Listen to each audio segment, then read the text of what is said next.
ലൈലത്തുൽ ഖദ്ർ എന്താണെന്ന് നിനക്കറിയൂ?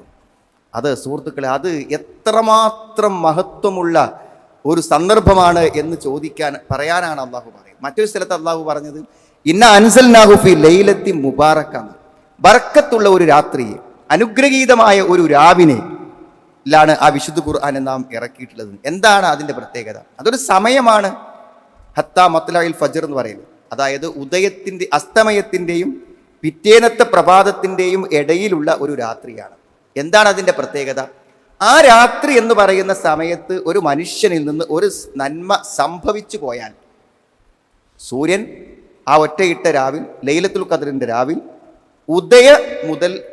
അസ്തമയം മുതൽ ഉദയം വരെയുള്ള ആ സമയത്ത് ഒരു 10-12 മണിക്കൂറിനിടയിൽ എന്തെങ്കിലും ഒരു നന്മ ഒരു മനുഷ്യനിൽ നിന്ന് സംഭവിച്ചു പോയാൽ, ലൈലത്തുൽ ഖദ്ർ അല്ലാത്ത 1000 രാത്രിയിൽ അവൻ ആ പ്രവൃത്തി ചെയ്തതുപോലെ പരിഗണിക്കുമെന്നാണ്.